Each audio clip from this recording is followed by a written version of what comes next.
projeto regular FAPESP, que temos diversos pesquisadores internacionais, ele acabou sendo o primeiro que vem, ainda temos o ano que vem a previsão de um segundo pesquisador internacional, que eu acho que são nesses momentos que nós conseguimos fazer com que hajam trocas de experiências, olhares geográficos, não somente fazendo um comparativo da nossa geografia, na área de climatologia, que é a área do professor, como também fazendo uma análise de como a geografia, dentro desta temática, trabalha em suas diferentes facetas aí, das áreas de estudo, ok?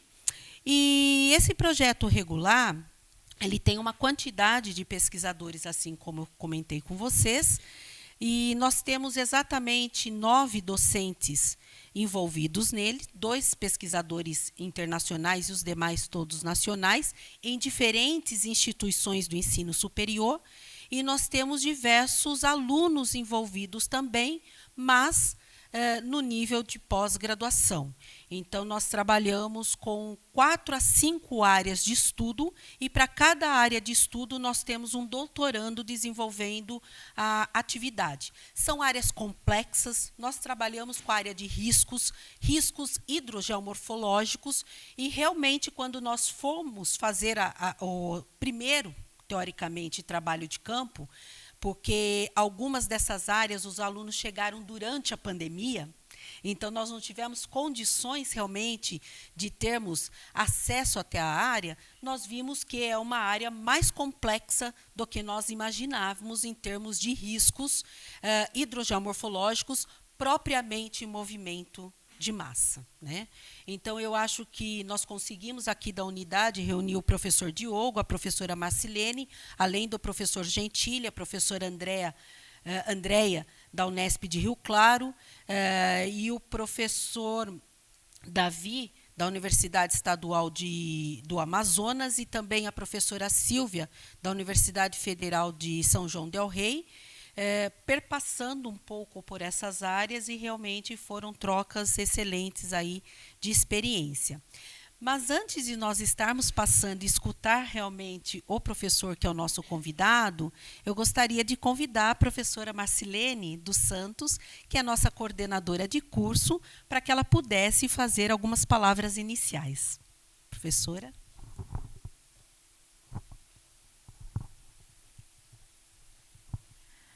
Boa noite a todos e a todas e a todes. Que isso se repita muitas e muitas vezes no nosso curso e na FCTE, né? A gente fica muito feliz de trazer para vocês, né, essas trocas, essas parcerias, né, para que vocês também tenham contato com outras realidades, outros pesquisadores, outros professores de outros lugares, né? E que eles tragam outros olhares também, já que a geografia é diversa, né? E a gente trabalha com análise espaço-temporal, né? E o espaço, né, os territórios, os espaços são muito importantes para a formação de vocês.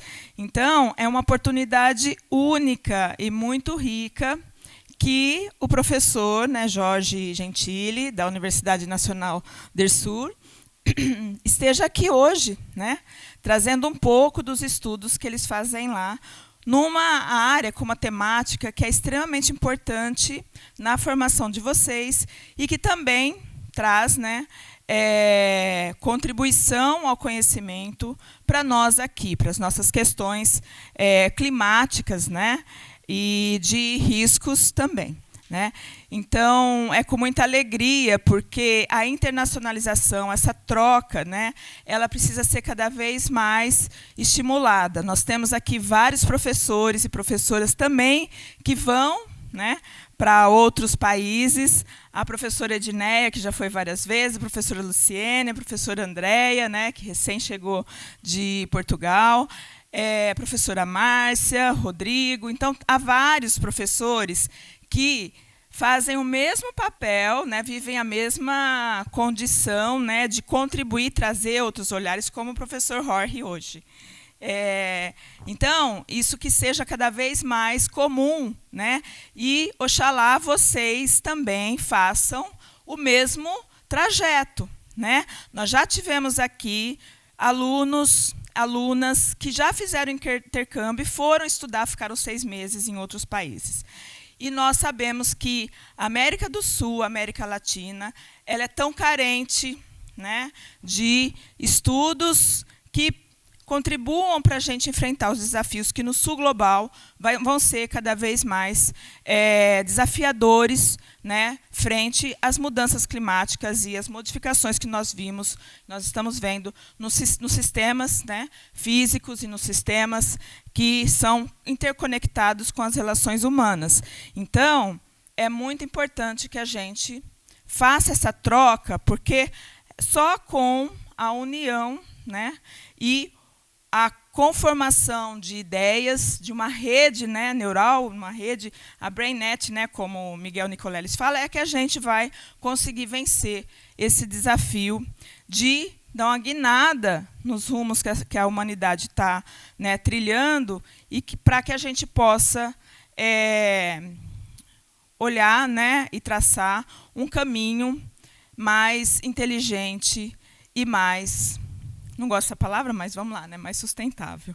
Então, é com muita alegria, né, e agradecemos, o curso agradece, né, a professora Andréia, a FCT também, agradecemos a professora Andréia, né, parabenizamos pelo projeto FAPESP, né, que a gente sabe que é uma luta, existem vários professores aqui que possuem e desenvolvem projeto FAPESP e CNPq, e outros projetos, né, financiados. Então, é muito importante, né, e dá muito trabalho, gente. Então, é com muita alegria que a gente inaugura, então, o semestre, que esse semestre seja rico, seja com bastante responsabilidade, com frequências altíssimas, né, com aproveitamentos em todas as atividades, e que vocês possam fazer com que a nossa unidade, o nosso curso, seja cada vez melhor avaliado, cada vez melhor, e que ele consiga também, cada vez mais, formar grandes, ótimos geógrafos e geógrafas, professores e professoras de geografia.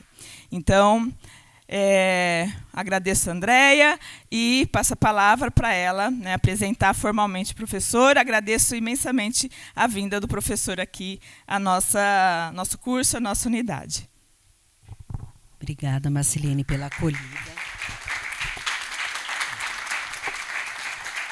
Obrigada, Marcilene, pela acolhida, né, pelo carinho e pelas belas palavras para a gente realmente podermos estar começando o nosso semestre.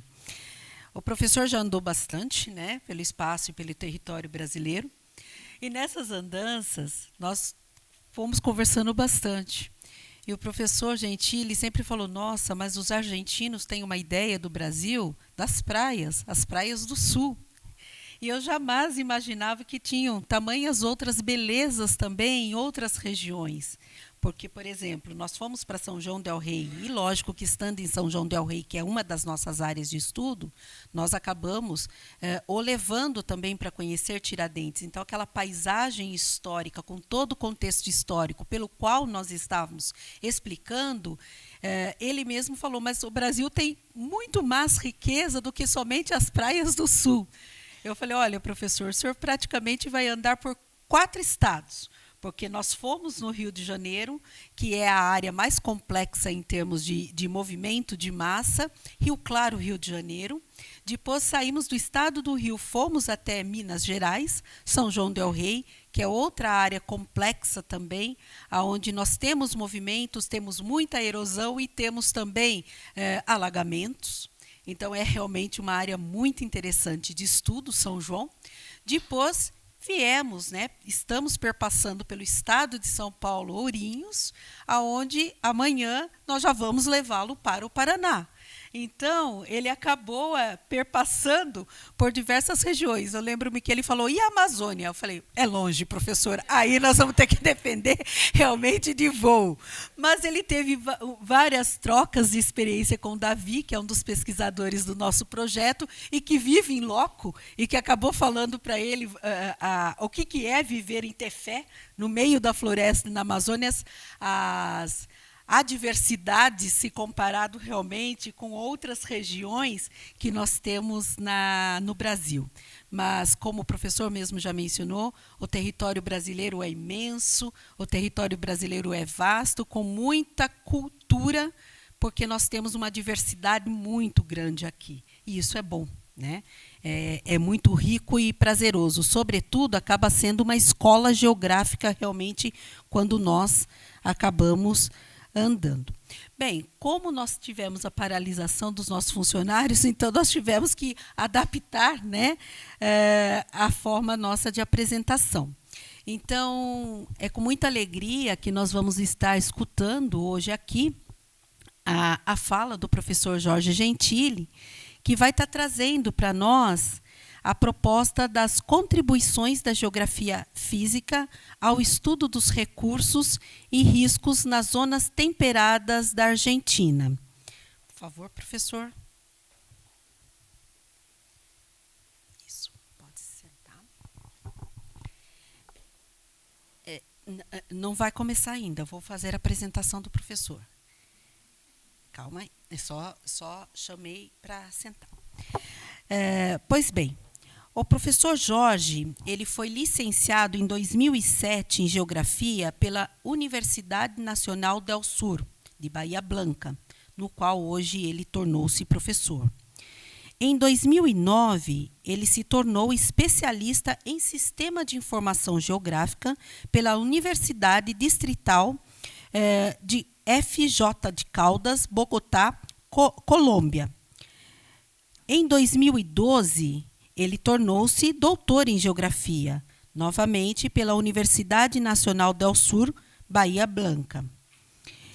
Ele se tornou, desde 2019, investigador adjunto da CONICET, que é o Conselho Nacional de Investigadores Científicos e Técnicos da Argentina, uma importante instituição. Tornou-se docente universitário desde 2008. Entretanto, em 2018, por concurso nacional de antecedentes e oposição, passou a ser professor adjunto com dedicação semi-exclusiva, assinando, portanto, pela disciplina de climatologia. Então, o professor trabalha com riscos climatológicos, né, na área observando a climatologia. Ele é autor de 3 livros, 8 capítulos de livros, tem mais de 50 artigos publicados em periódicos indexados, mais de 53 artigos também publicados em anais do evento, e muitos dele como primeiro autor, mais de 24 de atividades de extensão desde 2006. Neste momento, ele está orientando 6 teses de pós-grado, é a pós-graduação, né? Pós-graduação, e sendo que já obteve 2 doutorados finalizados.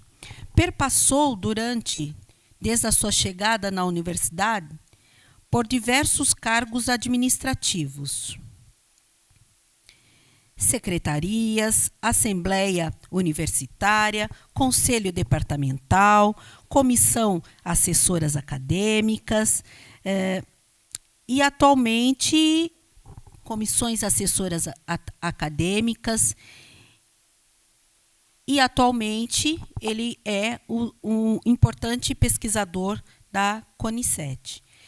Então, eu passo agora a palavra ao professor Jorge, lembrando que preciso usar o microfone para que a filmagem saia corretamente e escute, né, perfeitamente. Professor, fique tranquilamente, pode falar na língua espanhola, porque a internacionalização é assim, né? Nós temos que realmente entendê-lo, pode ir com calma, na sua língua, no seu idioma, que dá perfeitamente para acompanhá-lo. Obrigada, professor, seja bem-vindo.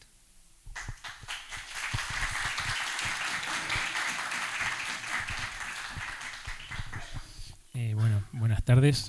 Creo que se escucha bien, ¿no? ¿Se escucha bien? ¿O muy bajito? Buenas tardes para todos, para todas. ¿Así? ¿Ahí? Bueno, antes que nada quiero agradecer en principio a la profesora Andrea. Estoy acá en parte por un programa que se llama Escala Docente de UGM y en gran parte porque la profesora Andrea, a través de su proyecto...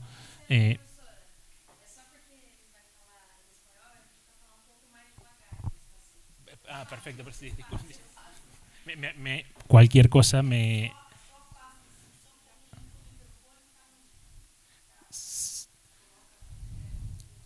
Más ahí, ¿está bien?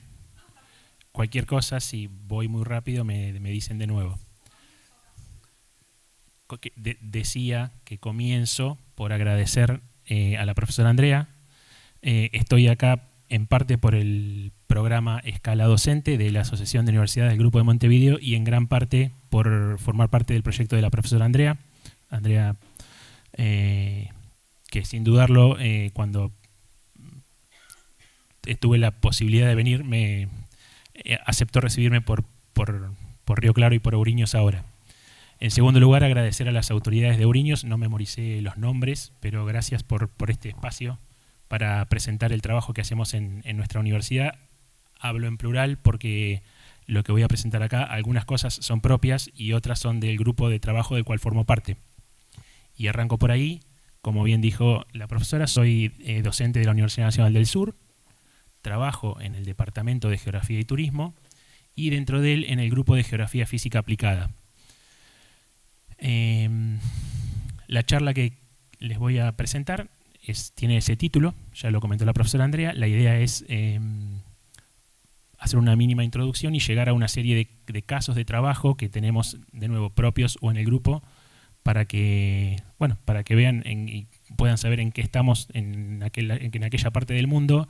Y como dijo la profesora Marcilene, que no la veo, quién sabe si no alguno de ustedes puede ir para allá o alguno de nuestro grupo puede venir para acá nuevamente. Bueno, comienzo entonces. ¿Este anda mejor? Capaz que sí. ¿Se escucha o...?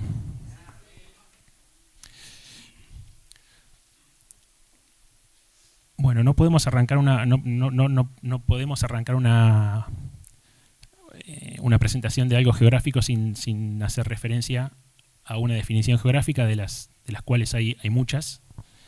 En este caso puse una que está hecha por docentes de nuestro departamento en un libro reciente y habla de la geografía como ciencia del espacio que centra su atención en una diversidad de temas y de problemáticas que resultan de la interacción sociedad-naturaleza.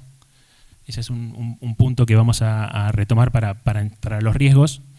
En consecuencia, todos los fenómenos que tienen una distribución en el espacio son susceptibles de ser analizados desde un punto de vista geográfico. De nuevo, es una de las tantísimas que puede haber, pero simplemente para arrancar la presentación con un concepto de geografía en mente.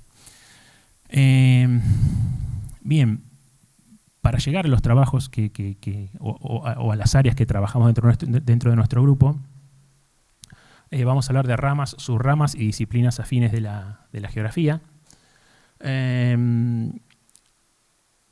Caemos en la primera dicotomía de geografía física y geografía humana.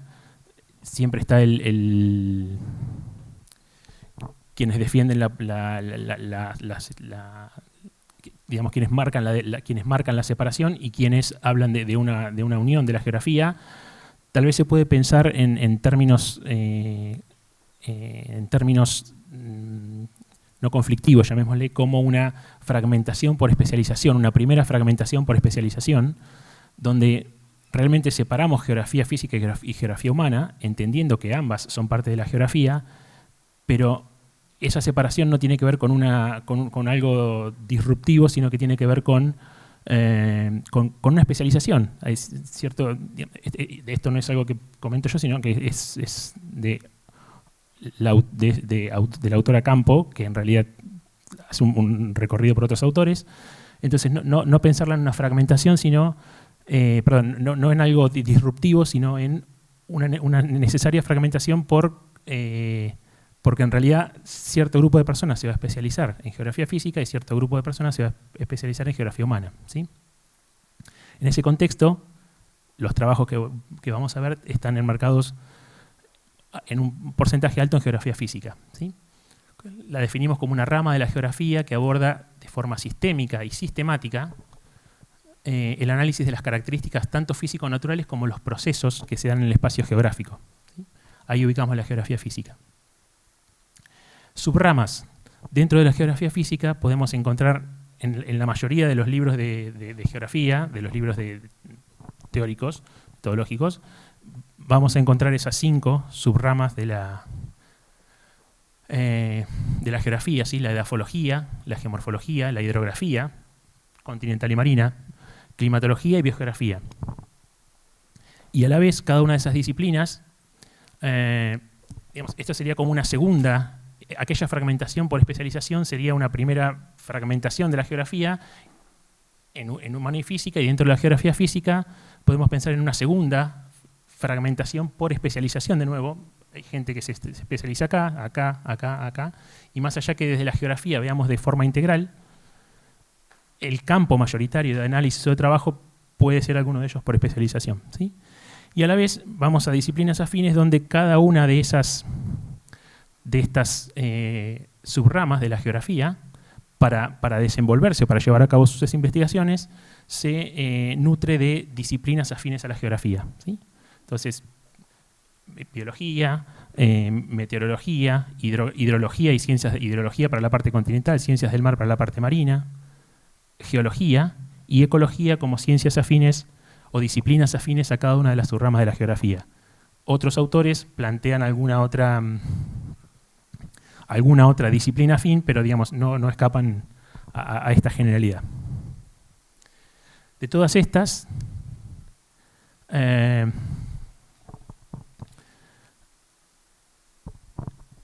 de todas estas ramas de la geografía física o de la geografía en general, vamos a llegar a presentar algunos casos de riesgo en el siguiente contexto, digamos. Más allá de esa separación o de esa separación entre la geografía física y la geografía humana, digamos, en la definición estaba esta frase donde hacía referencia al abordaje de problemáticas que resultan de la interacción sociedad-naturaleza.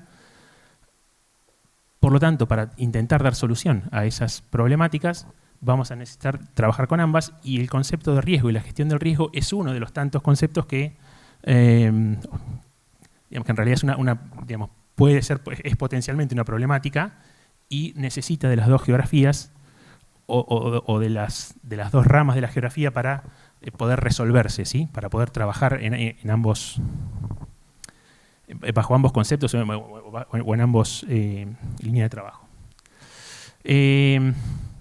Bien, de todo este abanico de subramas, vamos a llegar en unas filminas más adelante a un grupo de trabajos en el ámbito del grupo del cual soy parte, que se engloban en la geomorfología, en la hidrografía y en la climatología, ¿sí? Bien. En el contexto del grupo y de los trabajos que vamos a ver, tenemos diferentes enfoques para considerar los estudios del clima, que es uno de los elementos que vamos a tratar, y de estos diferentes enfoques del clima, trabajamos en principio con la climatología analítica, ¿sí? Estudio de elementos climáticos por separado, o sea, individualmente cada uno de los elementos climáticos, y cómo se distribuyen en la superficie terrestre, y a la vez cómo esa distribución responde a factores geográficos que hacen que no sea uniforme, ¿verdad? Esa es una de los enfoques que tomamos para trabajar. Un segundo enfoque que tomamos para trabajar es la climatología sinóptica, ¿sí? Relación de condiciones climáticas locales con circulación atmosférica, ¿sí? Y esto está más bien ligado, estos dos están más bien ligados a la meteorología, pero están estudiados de un punto de vista climatológico. Y la climatología ambiental, que es de las más recientes, aunque ya no es reciente, donde se abordan el estudio de las relaciones que existen entre el clima y elementos que componen el ambiente, ¿sí? Sean físicos, naturales o humanos. Eso en cuanto al enfoque de trabajo de climatología. Las escalas de estudio del tiempo y del clima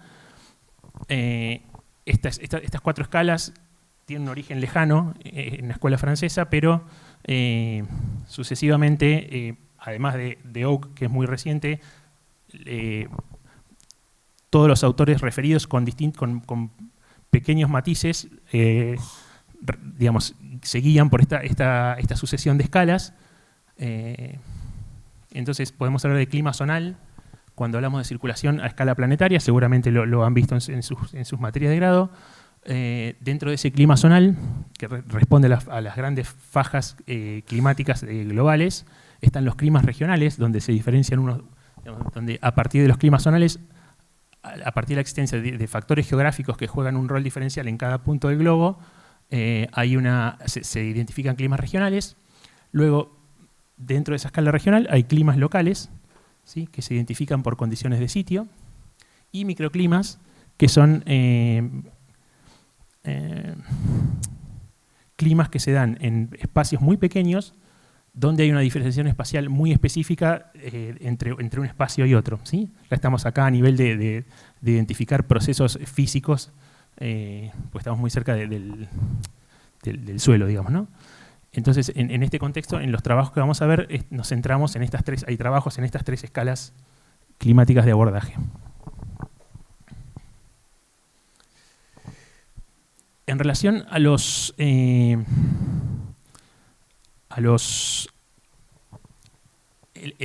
elementos climáticos, digamos, a los elementos climáticos, incluso al agua como circulante, no a la precipitada,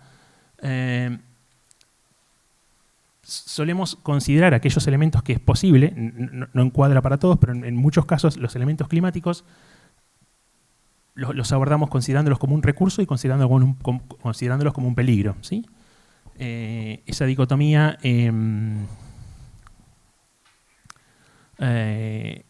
nos permite, digamos, ampliar, o nos permite ampliar el espectro de mirada, de observación del elemento climático y no centrarse o en este, ¿sí? O entenderlo como un peligro cuando llueve muchísimo, o entender que es malo el calor cuando hace mucho, pero en realidad a veces lo necesitamos. Tomar los elementos climáticos pensándolo en los 2 extremos en los casos que sea aplicable, ¿sí? Entonces, en algunos casos, en el caso de recursos, tenemos algunos ejemplos de estudio, y en el caso de que sea un peligro para el hombre, siempre hablando, tenemos esta serie de estudios.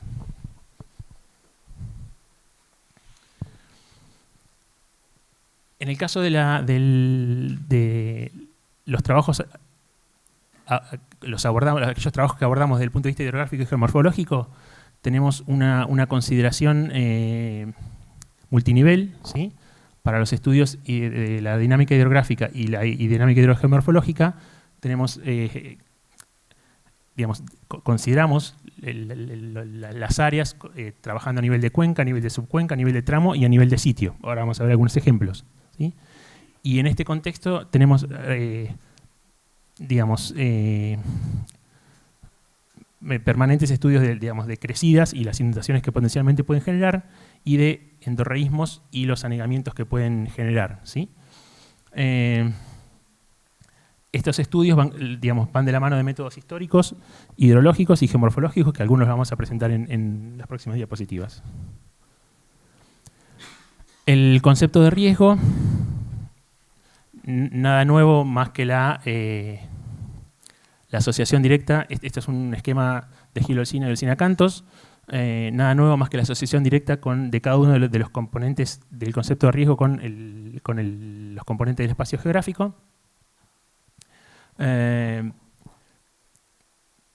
Y el enfoque que se da en cada uno de los componentes para considerarlo, las metodologías los acercamientos conceptuales y metodologías que trabajamos tienen que ver con Gil Olcina y Olcina Cantos, con Nathanson, que es una autora argentina, que viene trabajando en el tema hace una serie larga de años, y entre cuyas particularidades está el agregado de un cuarto componente, que es la incertidumbre, muchas veces difícil de cuantificar, y generalmente queda en un aspecto conceptual y no tiene una una aplicación en la evaluación del riesgo, ¿sí? Y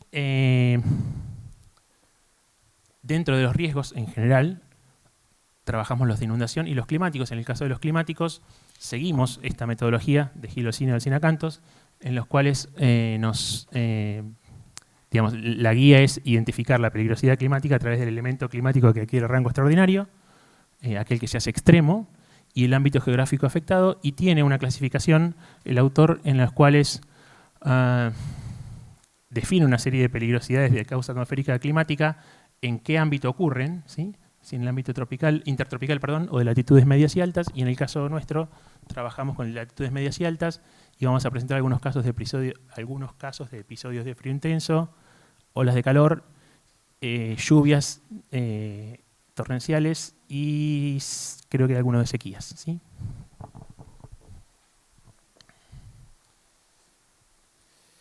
Bien, algunos casos de estudio de las zonas templadas de Argentina. Comencemos un poco por definir por qué traemos las zonas templadas y por qué estas áreas de estudio. En principio, la diferencia tal vez de las zonas templadas respecto de aquí, o no, creo que la diferencia está marcada ahí, es que estamos en una zona de climas dependientes, ¿sí? Dependientes del movimiento de las masas de aire. Tenemos por esta dinámica estacional de los movimientos de los anticiclones en el hemisferio sur, tenemos en la latitud de donde presentamos los casos, tenemos un movimiento permanente de masas de aire frío en dirección general suroeste-noreste y viceversa de corrientes de aire cálido, de masas de aire cálido.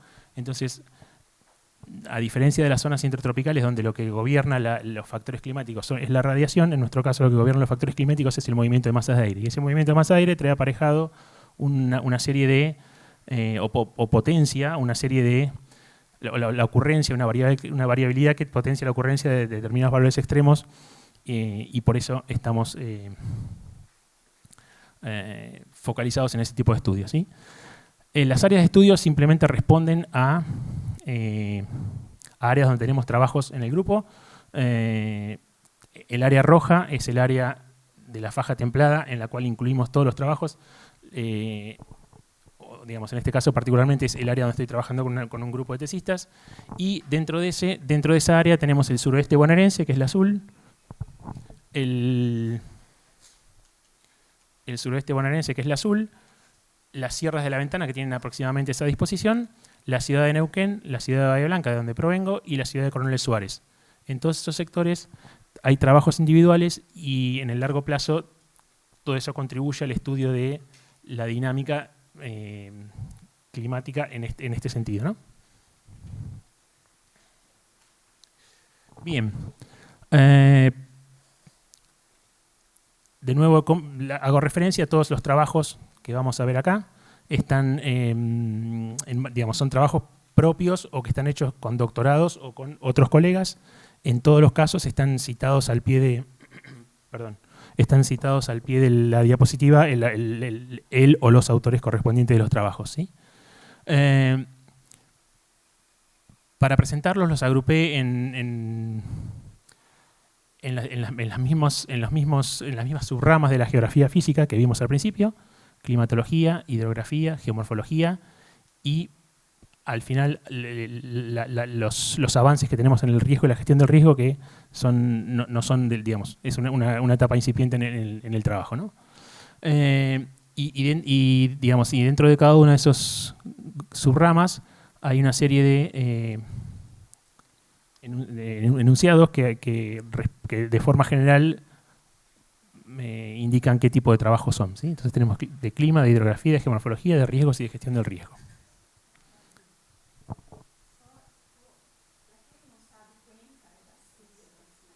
Ah, perdón, sí.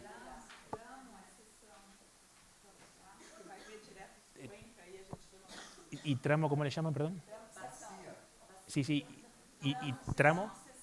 Ah, sección, la sección transversal, claro, sí. Sí, cualquier cosa me dicen, ¿no? Bien, entonces, para repasar un poco los trabajos, comenzamos por los trabajos del grupo de climatología. acá en el lado izquierdo va a haber una barrita con el color en el cual se encuadra, en qué subrama se encuadra el trabajo en términos generales, para que podamos ir identificándolos. Digamos, en este primer trabajo que presento tenemos la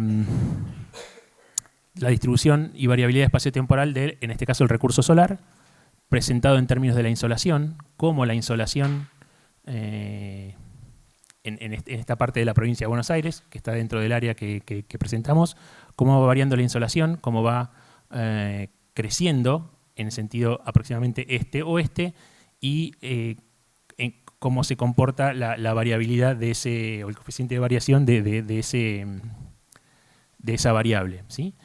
Esta distribución está asociada a la ocurrencia de nubosidad y o precipitaciones,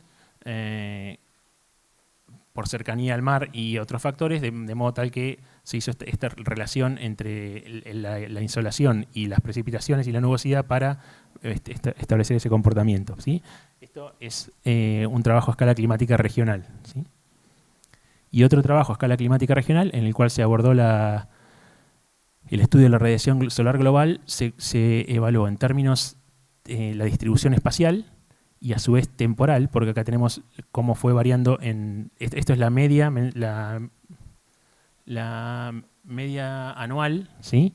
Para lo que es un sector aproximadamente similar a la provincia de Buenos Aires, la media anual de todo el periodo de trabajo y por cada decenio.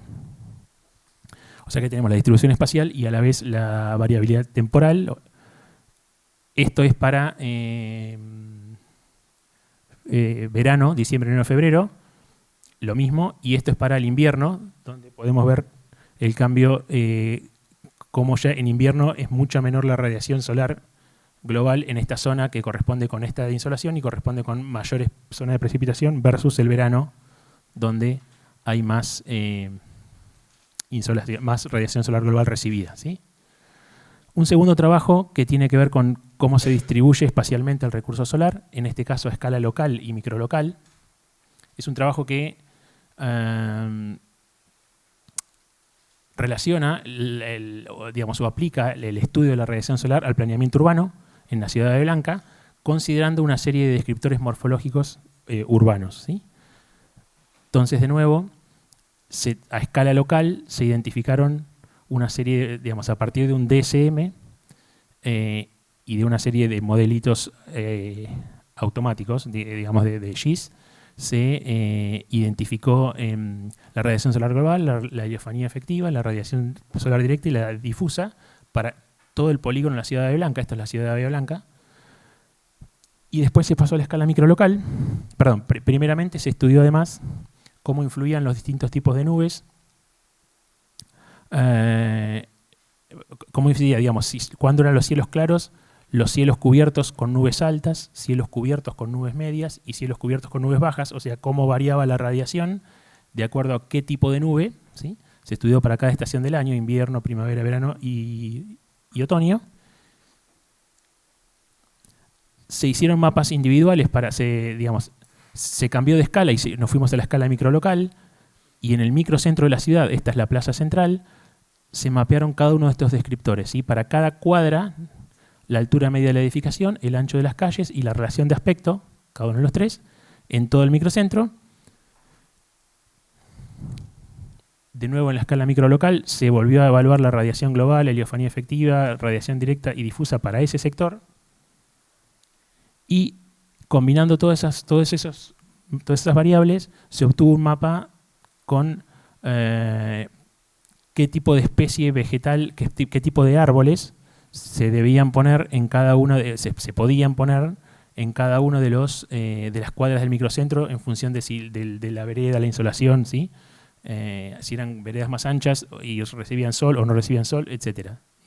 Y quedó un mapa digamos, con una propuesta de ubicación de esos ejemplares. Un nuevo trabajo a escala microlocal también, como el que acabamos de ver, distribución y variabilidad espaciotemporal de elementos climáticos. En este caso es cómo la forma y función urbana cómo las formas de función urbana, en este caso, amplifican los efectos térmicos, y a veces digamos, enfriando más o calentando más. Esto surgió de 2 estudios. Un primer estudio del 2019, donde se relevaron para el microcentro de la ciudad, para el mismo área que vimos antes, todas las playas de estacionamiento que había en el microcentro, y para cada una de ellas se identificó qué combinación de piso y techo había, y en función de ese resultado, de los más frecuentes, se instaló en una playa de estacionamiento, que es esta de acá, un sensor de temperatura y humedad para poder comparar entre la estación meteorológica oficial del Servicio Meteorológico en el aeropuerto con una estación que está en el microcentro, que está acá, el aeropuerto, el microcentro que está acá, y al lado y muy próximo está la playa de estacionamiento esta, que es esta de acá, ¿sí?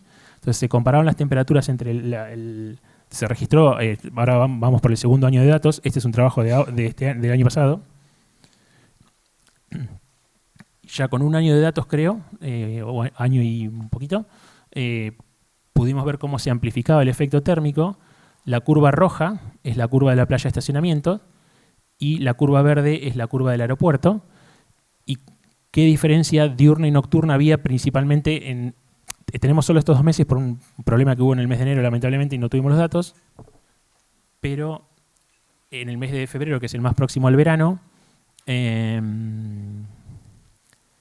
digamos, la diferencia excede en algunos casos los 3 grados entre lo que es una playa de estacionamiento totalmente asfaltada y expuesta al sol versus el aeropuerto que está en la zona rural, ¿sí? Cuánto el entorno urbano y las condiciones de sitio influyen en amplificar la temperatura. Bien, un segundo grupo de trabajos tiene que ver con un peligro, y lo digo en esos términos, pues la idea es llegar a trabajar con riesgo en relación a eventos térmicos extremos, pero hasta ahora estamos con el peligro, y es la ocurrencia de olas de calor, de olas de frío y olas de calor a escala local. Me salió naturalmente olas de calor, porque claramente olas de frío no estamos teniendo hace mucho tiempo en Bahía Blanca,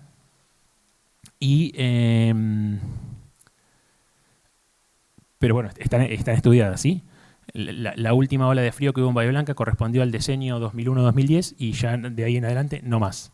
Bien, entonces hubo un trabajo en el cual se caracterizó la frecuencia, la duración y la distribución mensual de las olas de frío, su variación interdecadal y la intensidad de cada evento de ola de frío que hubo en el tiempo, ¿sí? Está vacío el último decenio. Los pies de las figuras en algunos casos están a propósito para que puedan leer más allá de lo que yo comente. Y por el otro lado, tomando todos los valores registrados durante las olas de frío, se pudo ver la diferencia que hay entre lo anaranjado, lo rojo, que son los valores de temperatura y de humedad media de todo el periodo, versus los valores de temperatura y humedad cuando hubo ola de frío, donde efectivamente son mucho más bajos en términos de muchos grados, ¿sí? Cuando estas ocurren. Seguimos con los eventos térmicos extremos, en este caso a escala regional, y vamos a olas de calor. Este fue un evento de enero de 2022, que afectó digamos, a una buena parte de la Argentina. Trabajamos en este caso con el evento en nuestra área de trabajo. Y ocurrió, digamos, y hubo una ola de calor por muchos días que en la mayoría de las ciudades se registró de forma continua. O sea, hubo alrededor de 6, 7, 8, 10 días de ola de calor.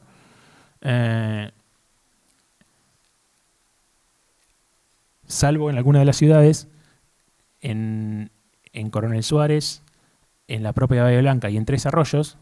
Estas 3 ciudades tuvieron una digamos, en todas las otras ciudades hubo una ola de calor continua por muchos días, salvo en Suárez, Bahía Blanca y Tres Arroyos, que fueron 3 ciudades en las cuales,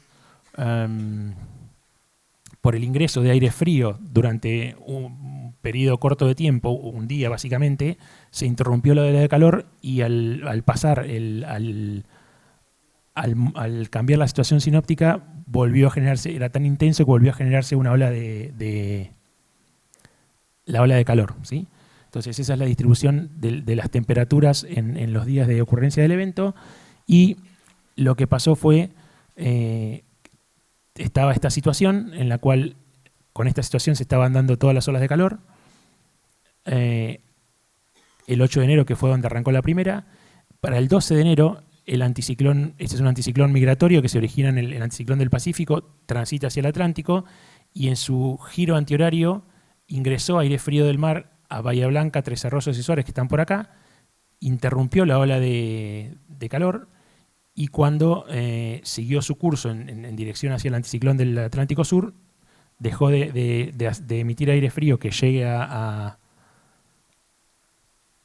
las ciudades, y nuevamente se dieron las condiciones para que haya una ola de calor. Este es un trabajo de abordaje de climatología sinóptica, ¿sí?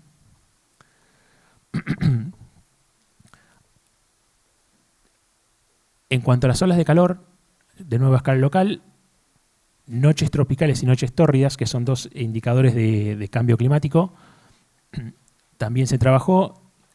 Al igual que el caso de las olas de frío, se identificó para Bahía Blanca cómo habían variado decenalmente, cuál era su duración y cuál era la distribución mensual. A diferencia de las olas de frío que habían decrecido, se identificó que en las olas de calor hay un crecimiento grande, incluso en el último decenio. Se trabajó con la intensidad y se trabajó con noches tórridas y noches tropicales. Noches tropicales son noches que tienen, cuando durante toda la noche la temperatura no desciende de los 20 grados, que no es bueno para la salud, digamos, y noches tórridas es cuando durante toda la noche la temperatura no desciende de los 25 grados. Seguramente han escuchado en este último tiempo que en Italia, en España, en Oriente Medio, ha habido temperaturas o sensaciones térmicas muy altas. Bueno, esto de noches tórridas y noches tropicales justamente evalúa eso y tiene que ver con la salud humana en cuanto al bienestar, si no es muy grave, y si es más grave la salud en cuanto a no poder descansar de noche. Hicimos algunas comparaciones entre la estación del centro y la del aeropuerto que estaba presentada antes, y en Bahía Blanca, aún siendo latitudes bastante, digamos, son latitudes medias, digamos, pero no está tan cerca de la zona tropical,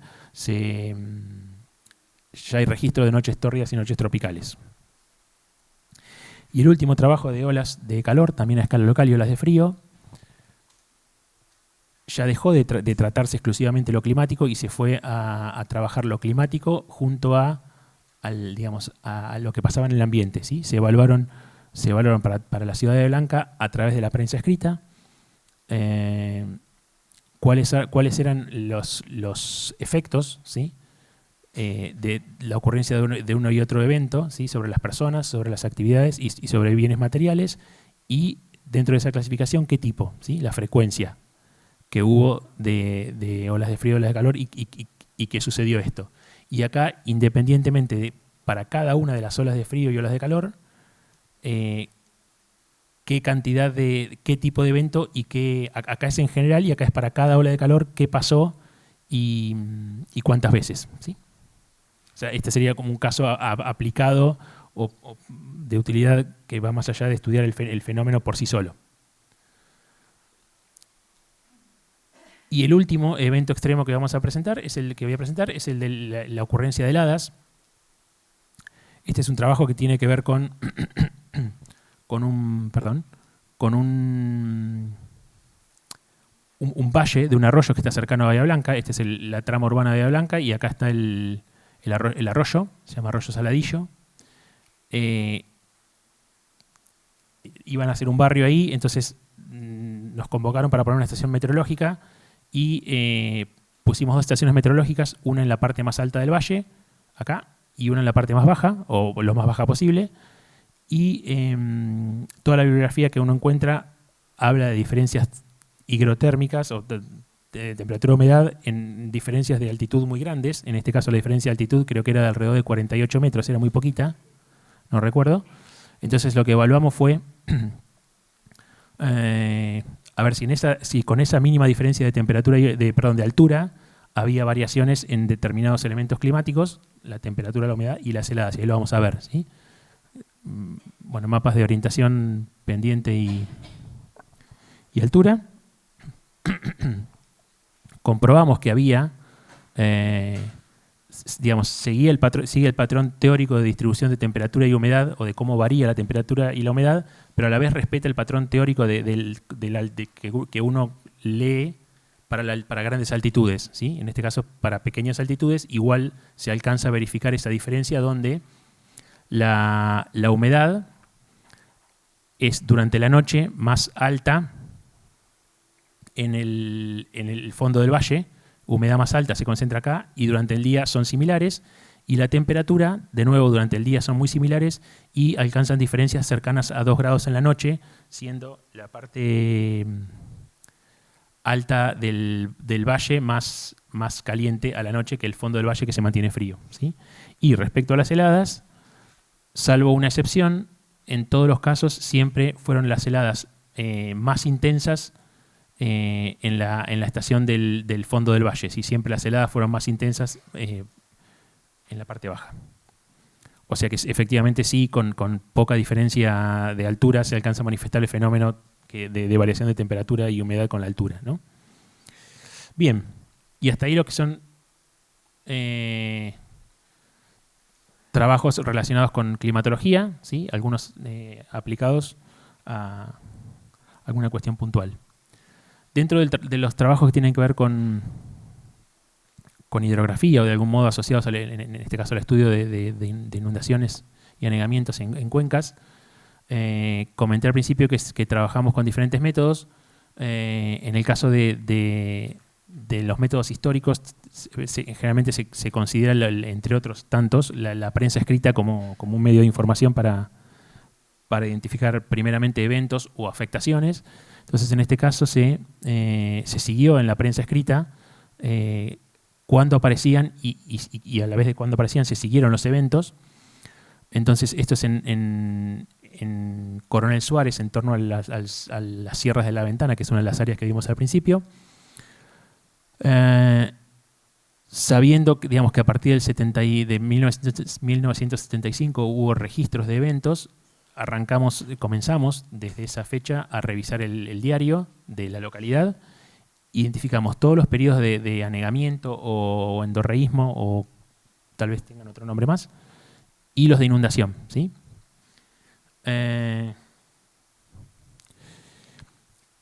Y a partir de ese seguimiento se hicieron estos esquemas generalizados donde para cada tipo de evento, para los de inundación y para los de anegamiento, se identificó, además de que ocurrió, se identificó distintos tiempos y cada cuántos eran esos tiempos. En el caso de los eventos de inundación, por la tipología del evento, que dura poco, un tiempo cero donde ocurrió el evento, entre el día 2 y el día 5 se da un tiempo 1 donde empiezan a aparecer una serie de actores que contribuyen digamos, que ayudan a la población a contrarrestar los efectos del evento. Entonces, lo que está acá son qué actores aparecieron, cuántas veces aparecieron nombrados en el diario y de qué jurisdicción son. Si son de jurisdicción local, de jurisdicción regional o provincial, ¿sí? Entonces acá vemos que los que más rápido aparecen son los locales y los que más tardan en aparecer en el diario, o sea que hicieron algo, son los de nivel provincial, que sería el equivalente acá sería lo que es el Estado, ¿no? El nivel estadual. Y todo eso y una vez que pasaron los 10, 15, 20 días, no aparece más el evento en el diario. En el caso de los anegamientos, que son procesos más largos, lo mismo. Sí. Sí, journal, sí. No sé cómo se llama acá. Journal. Diario. Sí. Lo mismo acá. Con el seguimiento que se hizo en el diario, a diferencia de este proceso, como este es mucho más largo, se identificaron más tiempos. Cada tiempo que se identificó tuvo una duración mayor. Los artículos dejaron de aparecer en el diario posterior, digamos, después de los 60 días de ocurrido el evento, recién ahí dejaron de aparecer en el diario.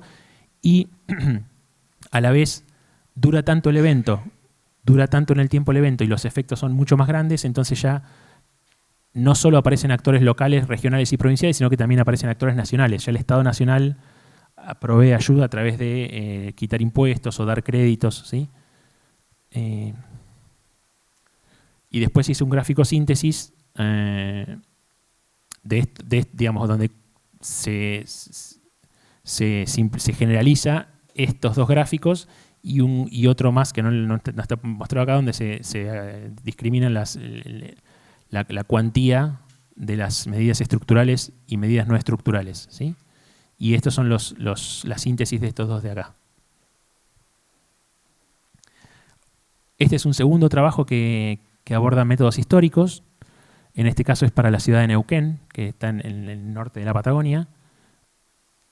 Una tabla similar a esta está un poco más desarrollada, pero una tabla similar a esta se utilizó para el trabajo anterior, donde a través de lo que se consigna en esta tabla es lo que se extrajo de cada journal, de cada periódico. Entonces se leía cada noticia y de cada noticia se extraía lo más posible de lo que decía acá, y a partir de eso era la información resumida de cada noticia, ¿sí? En este caso de Neuquén, es una ciudad que está a la vera de un río, entonces las inundaciones podían ser por desborde del río o por lluvias intensas locales, entonces se abordó los dos procesos y por otra parte, a diferencia del anterior, se trabajó solamente con la prensa escrita digital, ¿sí? No se fue a no se fue a ver los diarios en papel, ¿sí? Entonces, estos son datos reales de caudal, de altura del río, perdón, o de caudal. Entonces, están identificados con un puntito la altura del agua y el caudal del río, y con rojo y verde los distintos eventos de crecida que hubo. Los que tienen rojo y verde son eventos de crecida, algunos son los rojos crecidas naturales y los verdes por erogación, porque es una localidad que está aguas abajo de una represa. Y se estableció la coincidencia con lo que se encontró en el diario, y a la vez se estudió lo mismo, pero para cuando el evento de inundación o de anegamiento tuvo que ver con lluvia local y no por desborde del río, ¿sí? Bien, seguimos con los estudios asociados a la hidrografía y puntualmente al estudio de inundaciones y anegamientos. Pasamos a los métodos hidrológicos hidráulicos, ¿sí? Y en este caso es un trabajo que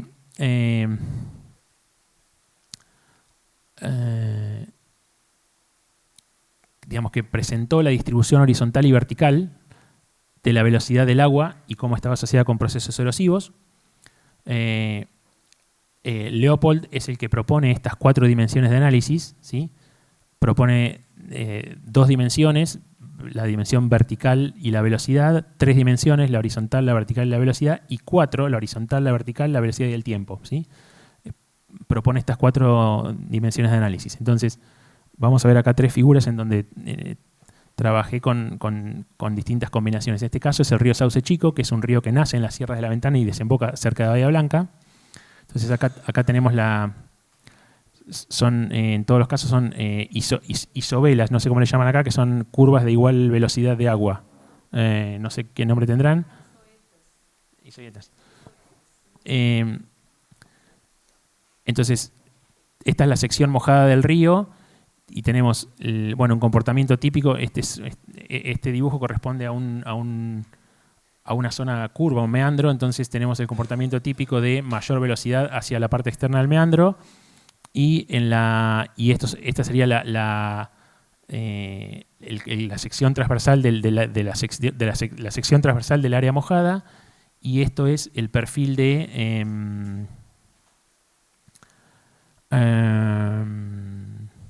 este sería el vertical velocidad, ¿sí? Estos dos corresponden al comportamiento del agua en la vertical y a la vez con su velocidad.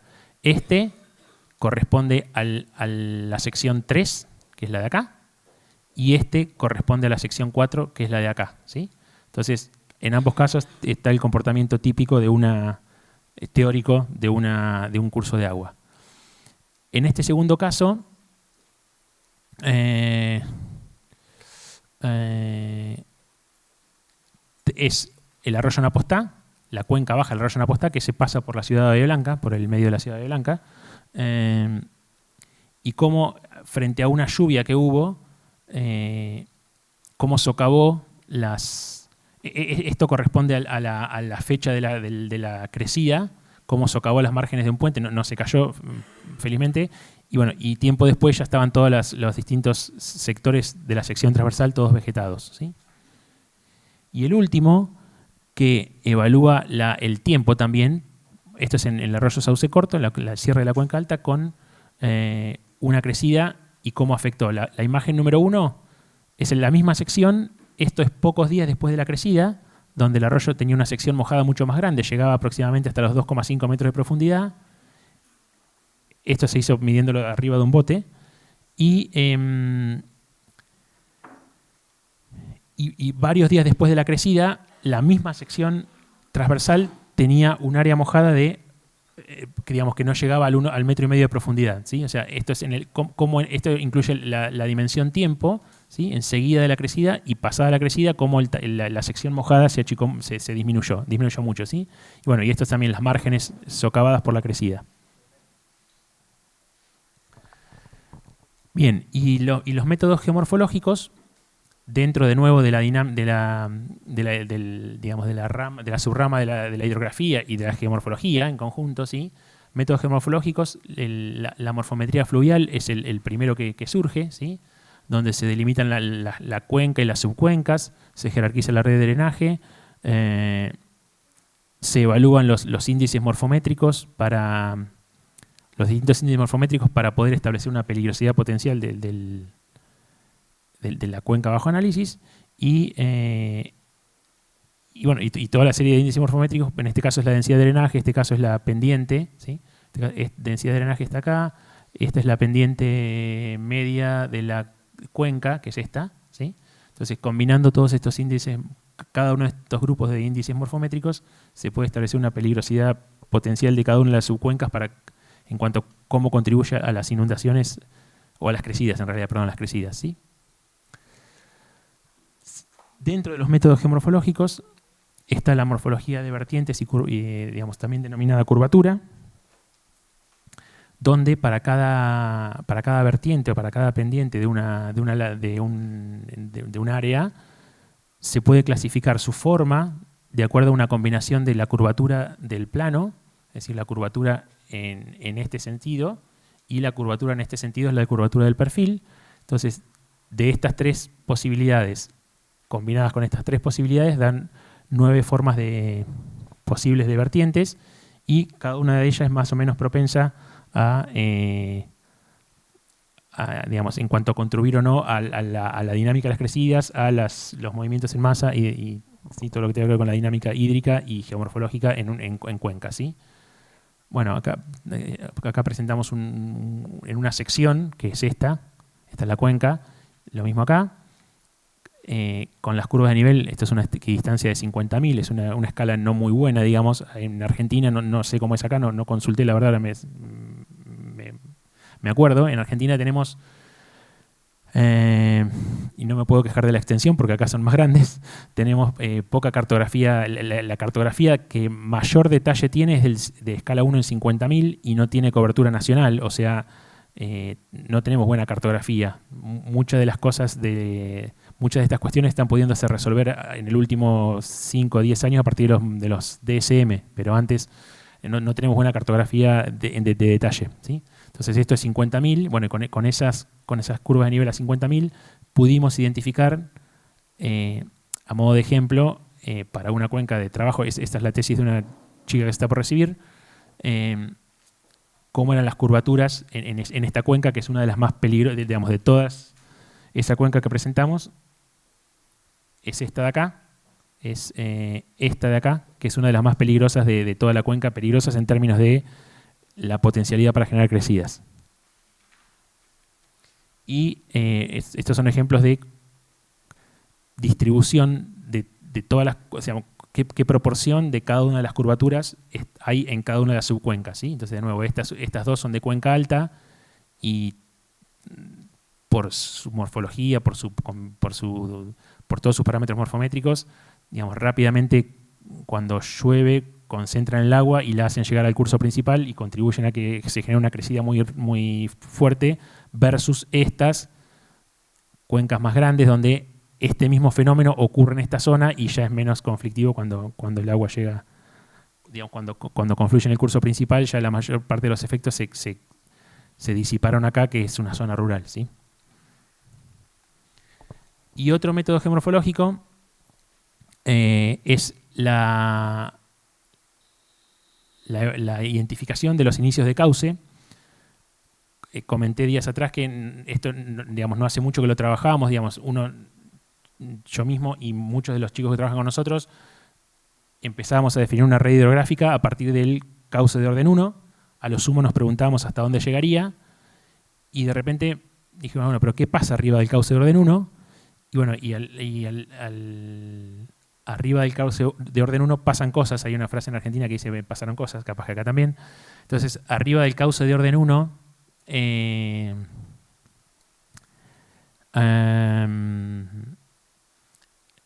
no es que el agua no circula encauzada, claramente, porque cauce de orden 1 es donde el agua se empieza a discurrir en forma encauzada, donde hay incisión donde hay un canal.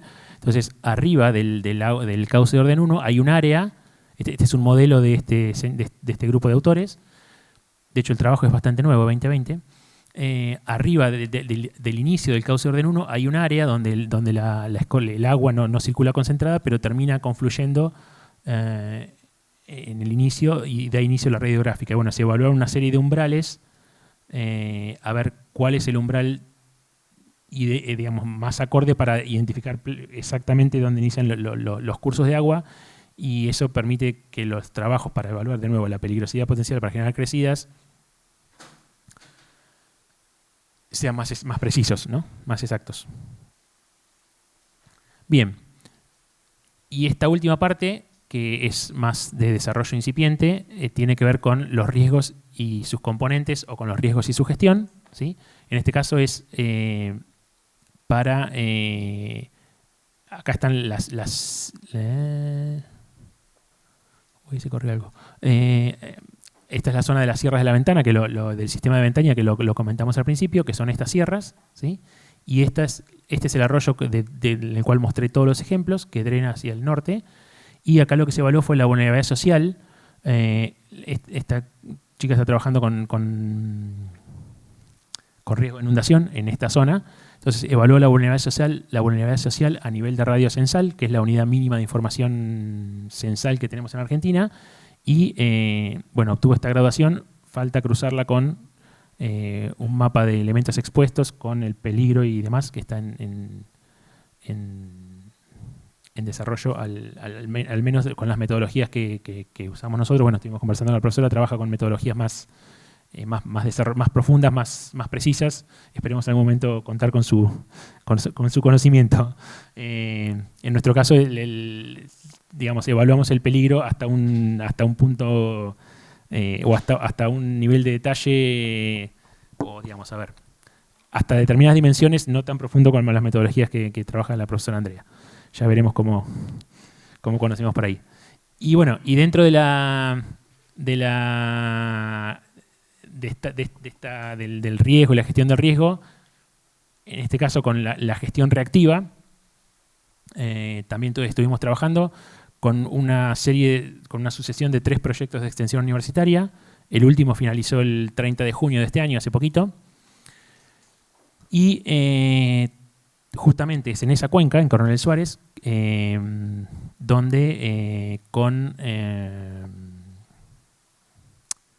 se trabajó el riesgo de inundación y anegamiento y a la par la gestión, ¿sí? O su gestión. Bueno, y surgieron una serie de productos, digámosle, respecto a esos proyectos, como se hizo una aplicación para dispositivos móviles, se hicieron talleres participativos, folletos. Bueno, hubo mucha difusión en la prensa y en la academia y algunas que otras actividades. un repaso rápido. La aplicación para dispositivos móviles, se hizo una aplicación, se hizo, digo, con un grupo más grande, digamos. Estaba, digamos, además del grupo de geografía, estaba también profesores y alumnos del departamento de computación, que fueron quienes efectivamente la implementaron, ¿sí? Nosotros aportamos todo lo que tenía que ver con la idea de funcionamiento y todo lo que tenía que ver con afectaciones y eventos meteorológicos, y se hizo una aplicación donde cada persona de cada institución o cada persona de las instituciones con las cuales trabajábamos, la idea era que la tengan descargada y ante la ocurrencia de un evento lo puedan mapear. Se veía más o menos así.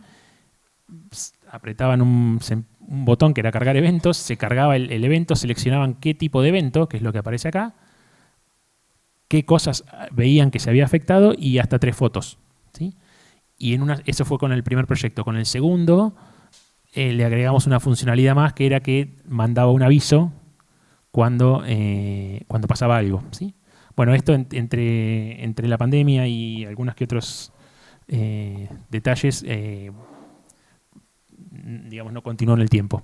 Se hicieron talleres participativos, donde los principales destinatarios de los talleres eran las escuelas. Los bomberos fueron a la escuela para hablar acerca de medidas de prevención. Se presentó la aplicación al INTA, que es una institución de investigación agropecuaria y de extensión agropecuaria de Argentina. Y bueno, hicieron algunos juegos. Folletos, este era un folleto que combinaba el uso de la aplicación con una serie de medidas. Este era un folleto que hicieron los alumnos para la escuela. Y esto tuvo que ver con otra serie de actividades que era, digamos, dar charlas, ir a otro tipo de eventos, aunque no sean específicos, donde poder difundirla. Esta es Paula, una compañera que estaba difundiendo la aplicación. Estas 2 chicas trabajan en el proyecto, estaban jugando un juego. Lo mismo acá, Eugenia, Marilina, Guillermina, María, Paula, una colega. Y mediante esas actividades tratábamos de difundir lo más posible la aplicación y, bueno, y a la vez comentar difundir esto de la prevención del riesgo, ¿sí? Y bueno, y hasta ahí está lo que trabajamos, o lo que trabajé junto a junto a mis colegas y tesistas en este último tiempo.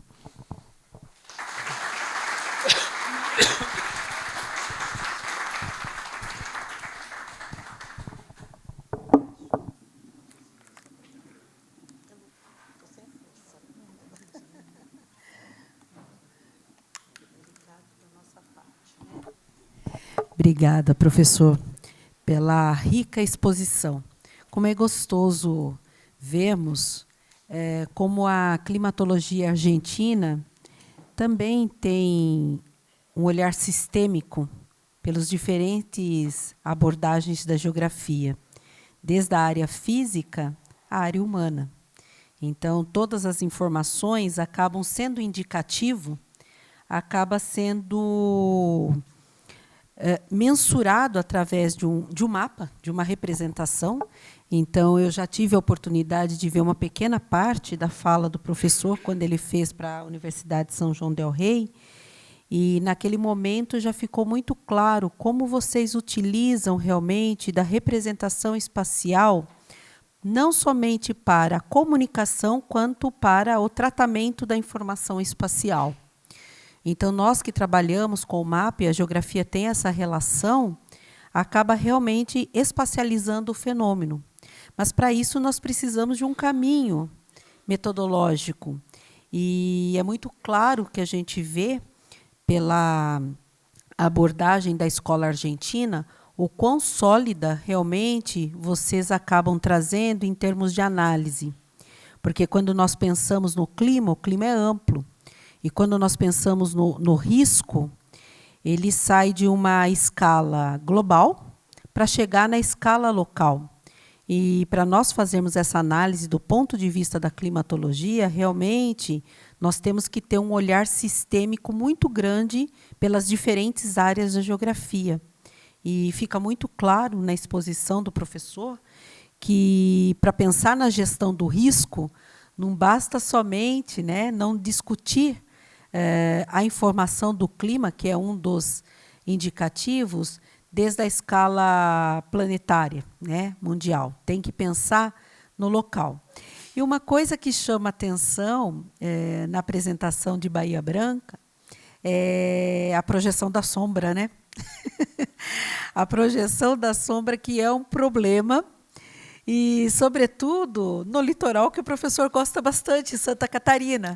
Nós temos, né, prédios paradisíacos instalados em áreas que não deveriam estar pela especulação imobiliária e que acaba aí tendo também essa questão da radiação, a questão da projeção da sombra e potencializando aí outros fenômenos e acabando, de certa forma, até com a biodiversidade.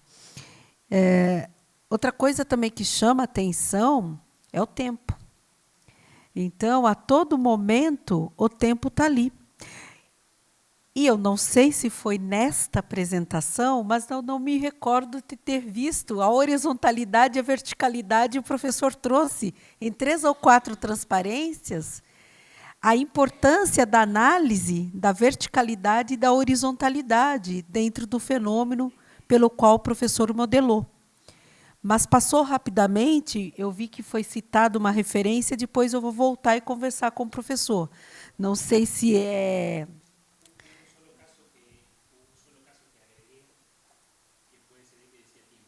Só um caso? Ah, tá. Porque, como nós estamos trabalhando nessa perspectiva, daí eu vi que o professor colocou. Eu falei, bom, né, vamos ler um pouquinho mais aí sobre essa questão. Mas o tempo a todo momento. Então, acho que isso é riquíssimo, realmente, porque aí traz essa ideia, né, que a Marcinelli já tinha até levantado em outros momentos no campo, da questão do fenômeno, da frequência, da questão de avaliar um determinado comportamento do fenômeno num curto espaço de tempo, avaliando o tempo, que é um dos desafios, né? O curto espaço de tempo para nós analisarmos o risco e, sobretudo, a sociedade exposta ao risco, né? Então, é algo que, através das técnicas de modelagem, das análises, nós temos que buscar realmente esses desafios. E eu vejo que vocês trazem alguns caminhos, né? E o que eu achei particularmente muito rico, muito interessante, ó, já estou até me atrevendo. É o que eu falei para o Diogo, depois de nós ficarmos tanto dia com a professora, a gente já acaba realmente, né, muito rico. E temos que ler, né? Temos que buscar aí as frentes. Mas eu não sei, eu vou abrir, né? Foi apenas uma contextualização da riquíssima apresentação que o professor nos traz, perpassando aí pelos diversos olhares das diferentes áreas da geografia. Abrir para a questão, né, professor? Podemos abrir para a questão para ver se os alunos acabam tendo alguma questão? Olá. Acho que podemos fazer rodada, né? Alguém teria uma questão? Pessoal, eu só queria confirmar, todo mundo assinou aqui a lista? Ninguém deixou passar? E também fazer uma reparação, porque eu mencionei alguns professores que já foram, né, para outros países e têm, né, conexões com outros países, esqueci de mencionar o professor Diogo e a professora Fabiana também. Então, são tantos, né, a grande maioria dos nossos docentes estão aí conectados, né, com outros professores de outros países, né, inclusive a professora de geomorfologia também, que ainda não foi, né, não passou a temporada fora, mas está aí na agenda. Então, tá previsto, já está previsto. Então, você quer comandar? Eu achei que você não vai fazer questão. Alguém teria alguma questão? Nós vamos sempre ter que pegar o microfone, por conta da...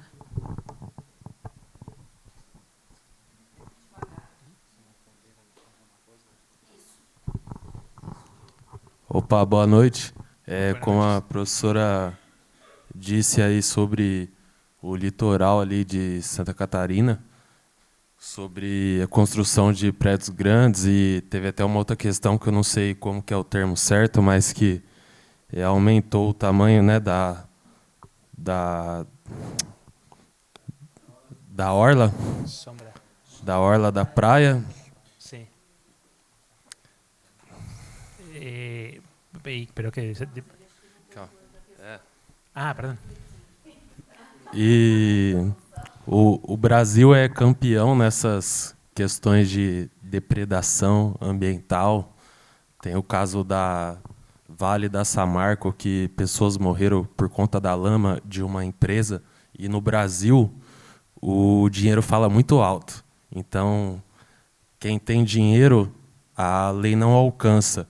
Você, como vem da Argentina, que é um país da América do Sul também, eu gostaria que você pudesse compartilhar para a gente também como que são esses problemas ambientais por lá e se a justiça lá consegue alcançar além do dinheiro também. La clave está en lo que vos dijiste, me parece, y sin ser... La clave está en cómo catalogaste a nuestros países, y sin ser despectivo con nuestros países, también somos Latinoamérica, muchos problemas son los mismos. ¿Se entendió eso más o menos? En muchas ciudades de playa, de Bahía Blanca, donde vivo yo y donde trabajamos con la mayoría de estos casos, no tiene playa, pero muchas ciudades costeras, pasa lo que decía la profesora Andrea, o pasó mucho más antes cuando no se conocía la dinámica de las dunas y donde no se prestaba atención a esto del sol, se construían edificios muy altos, sobre todo en las ciudades costeras muy turísticas, muy grandes, se construían edificios en la primera línea de médanos muy altos, entonces a determinada hora del día, además de que se destruía el médano costero, que no permite alimentar la playa después con la... No trabajo en el tema, pero por lo que aprendí en su momento, no permite realimentar la playa después. A determinada hora del día ya hay sombra en la playa, entonces no puedes disfrutar de la playa. Lo que vos decís, si no te entendí mal, durante un tiempo pudo seguir pasando porque hay gente que tiene dinero y puede comprar, logra hacer que le vendan y puede comprar el terreno en la primera... ahí adelante de la playa, pero cada vez más se está limitando eso. Hay edificios que ya quedaron en ciudades ciudades que están de la década del 50, 60, 70, ya están los edificios, pero las nuevas ya están haciendo todo más retirado. De todos modos, no está exento de lo que vos decís. Es fácil, digamos, no se cuida lo ambiental, ¿no? ¿Sí?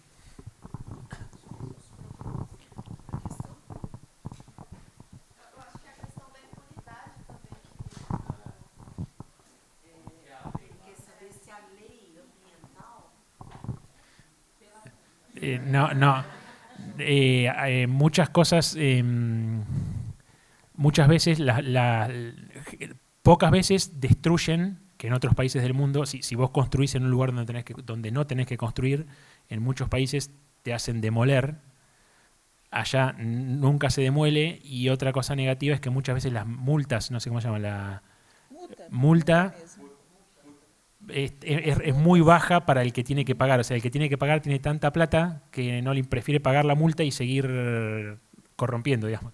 Sí. Por eso.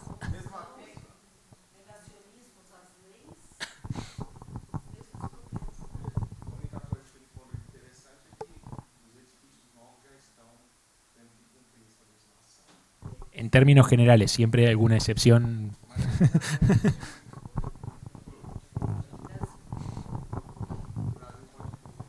Ainda pode tudo, ainda mais que dependendo do proprietário, né? Ali. Alguém mais? Alguma outra questão? A Marcilene. Henrico, calma aí, então, Marcilene, Deise, vai fazer? Deise e Henrico novamente. Jorge, Sí. en Ourinhos se cortan, hay muchos cortes de árboles en el sitio urbano. Entonces, como el microclima que se pasa cuando hay muchos cortes de árboles. Acá nós temos um problema muito grande com gestores de cidade, com este tema. No es algo que estudie yo en profundidad. Hay una colega del grupo que lo estudia, que ha medido la temperatura por encima de la copa del árbol, o sea, midió temperatura por arriba de la copa del árbol y por abajo, y la diferencia es notoria. No hice yo esos trabajos, lo leí o lo escucho porque trabaja conmigo, es una colega. Lo que se escucha en muchos lados en términos teóricos que el árbol, que la sombra y digamos que enfría, y es así. En cada ciudad el que lo estudiará medirá en qué grado influye, o sea, el proceso existe, digamos, el árbol ayuda a que haya menos temperatura, con lo cual si lo sacás ayuda a que haya más temperatura. En cada ciudad se estudia, digamos, al estudiarlo se sabrá cuál es el gradiente o la intensidad, digamos, la diferente característica de cuánto más calor o cuánto menos calor hace. Pero el proceso existe. En la ciudad donde nosotros estamos, en Bahía Blanca, lo mismo. Hay muy pocos árboles, cortan y nada. Ahora hay un nuevo concepto que, si consigo trabajarlo, hay algo que se llama refugios climáticos.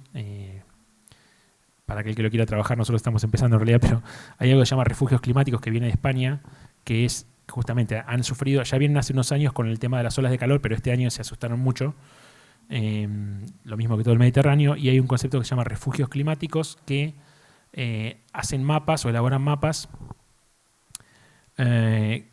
donde hay recorridos óptimos de donde hay sombra, donde hay un lugar público que tiene aire acondicionado. Entonces la gente que trabaja y camina sabe que acá hay un árbol, acá hay un toldo, acá hay una municipal, una prefeitura que tiene aire acondicionado, entonces puede entrar, o sea, hacer recorridos para que la gente no le agarre un golpe de calor o no tenga, digamos, no tenga efectos en la salud y pueda seguir su dinámica, ¿sí? Entonces hay una serie de refugios climáticos urbanos que son plazas, instituciones públicas con aire acondicionado, sombra.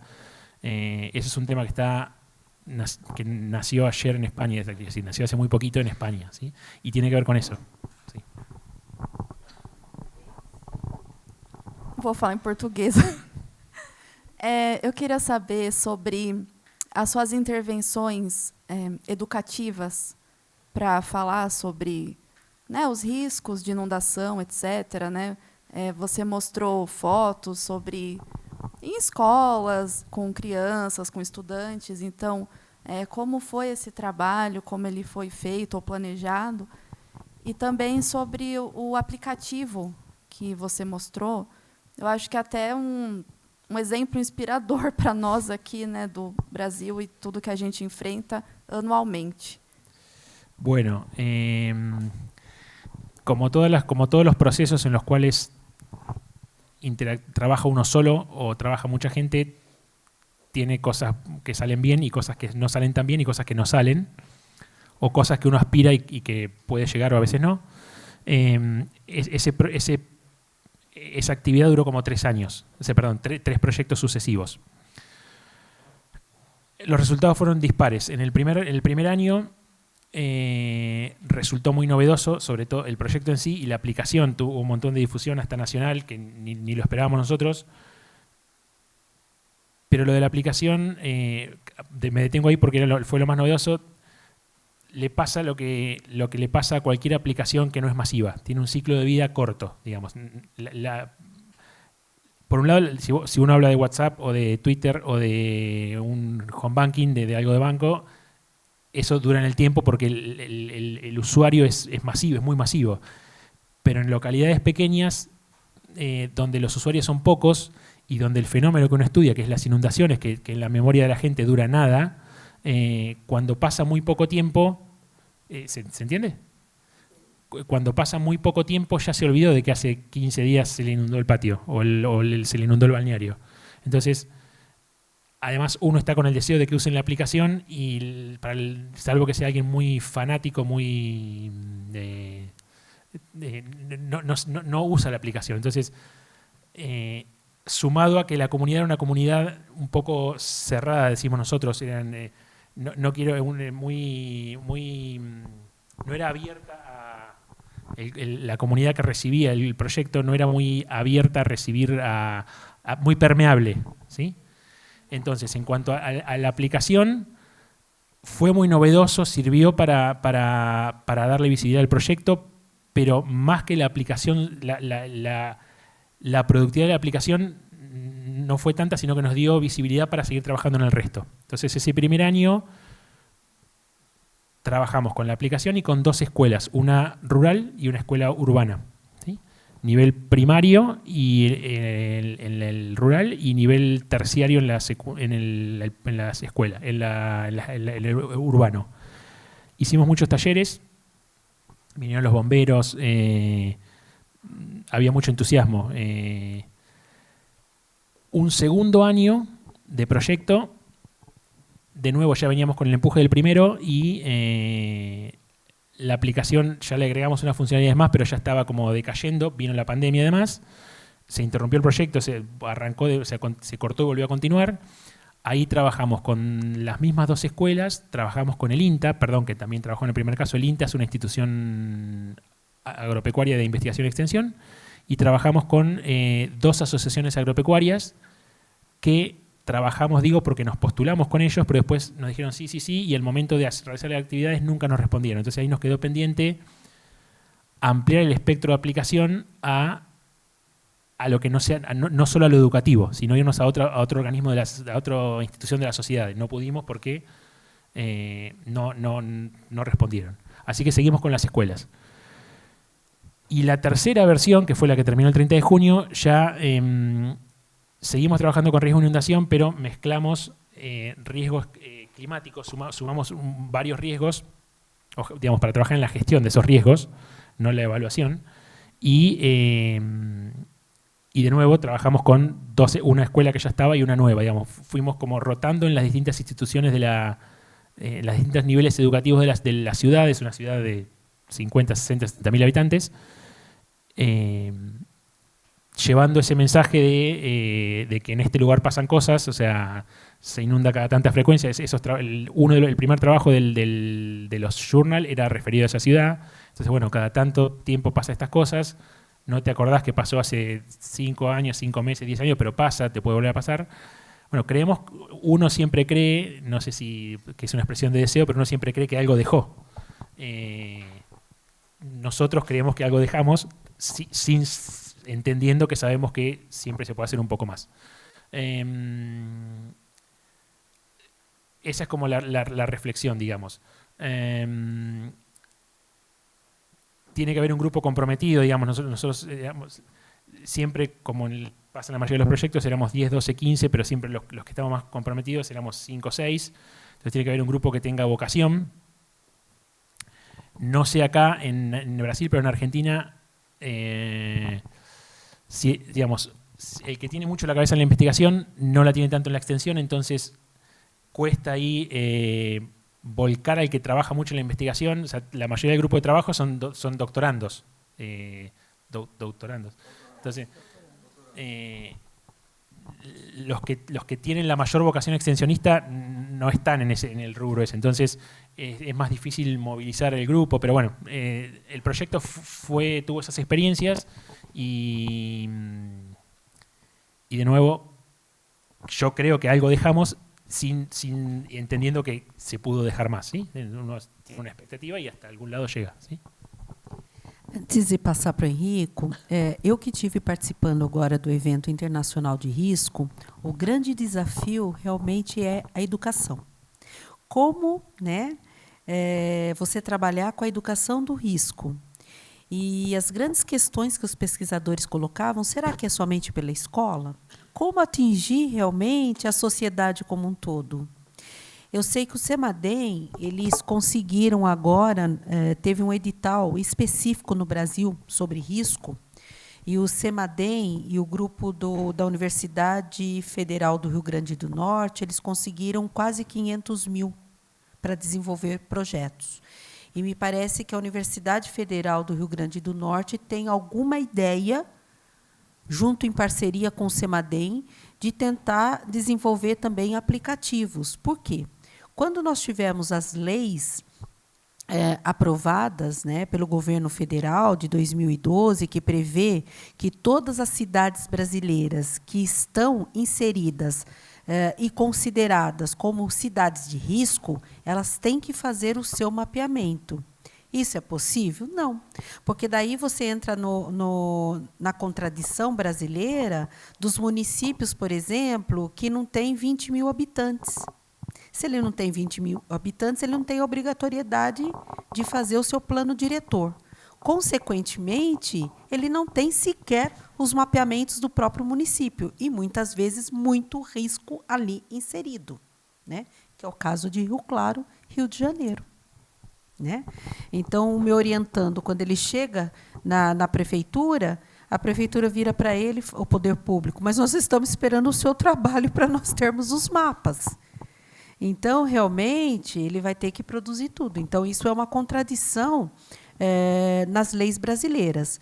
Mas essas cidades estão classificadas. Por outro lado, se elas não desenvolvem o mapeamento do risco, visando as ODS, as cidades resilientes, né? Não sustentáveis, resilientes, o que acaba acontecendo? Né?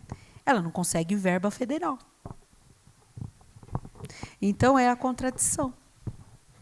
É a contradição que o governo cria no Brasil, mas não dá suporte, não dá o caminho. Mas, teoricamente, ele criou algo, ele legitimou algo, ele colocou na lei algo, mas não acaba dando suporte realmente. Né? E os grandes municípios acabam se beneficiando, porque eles acabam, muitas vezes, tendo, né, uma equipe um pouco mais interdisciplinar na sua prefeitura. Estou falando dos grandes municípios, né? Cidades médias, mas as cidades pequenas acabam sofrendo com isso. Mas, nesse evento internacional, o grande desafio é realmente como trabalhar o risco, como chegar, de repente, como nós chegamos e vimos.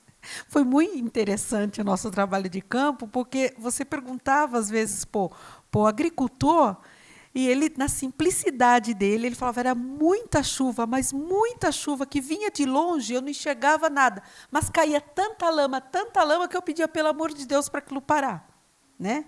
Mas quando você vai naquela área, você olha sem chuva, você fala assim, meu Deus do céu, é impossível. Se você não conhecer, né, toda a dinâmica que está ali, e a litologia, e todas as informações realmente associadas. Então, mas essa informação e esse contato com a população é fundamental. Porque nós que trabalhamos, por exemplo, com mapeamento, com a modelagem, você identifica, mas você tem que ir lá conversar com a população para ver se realmente aquele cenário gráfico está condizendo com aquilo que é, né, o que acontece realmente no real. E é muito interessante como trabalhar com a população mais simples a questão do risco. A escola é o suficiente? Essa foi a grande pergunta dos pesquisadores aí internacionalmente, porque tinham mais de 20 países ali participando. Eu vou passar para o Henrico, né? De Coimbra, que é a Riscos, a Associação Internacional de Riscos, que organiza.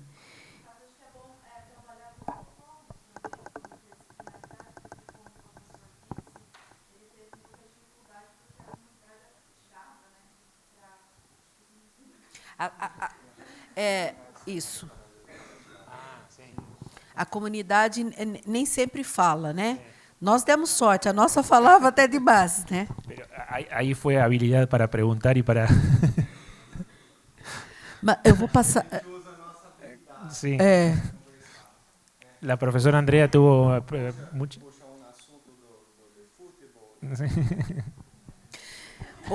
O Henrico tem aqui uma fala. Ó, depois eu entrego o que o professor é, tá? O time que o professor torce. Depois nós entregamos.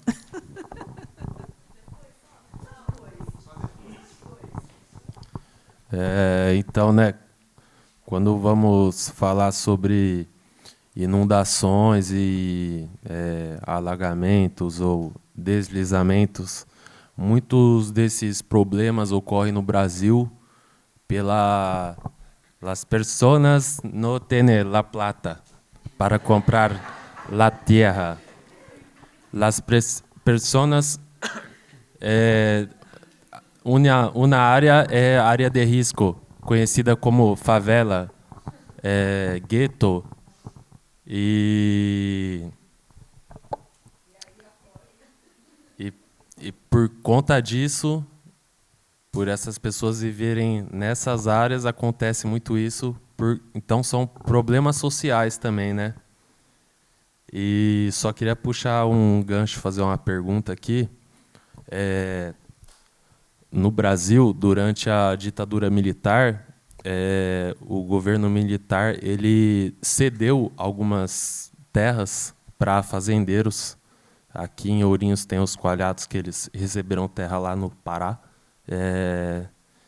Então, são raízes profundas que, enquanto o governo militar dá terras para fazendeiros que futuramente foram cultivar soja e cabeça de gado, as pessoas não têm onde morar e moram na favela e morrem por causa de chuva, por causa de todos esses problemas aí. E como que foi na Argentina? Desculpa, perdão. Se em Argentina, o governo militar deu terra para fazendeiros.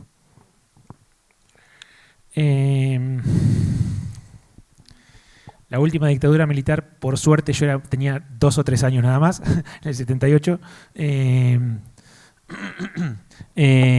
No tengo conocimiento si, o sea, quiero decir, no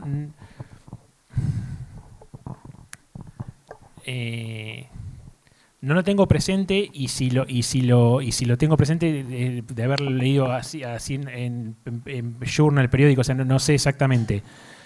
Hubo cosas peores, como en cualquier dictadura, que dar tierra.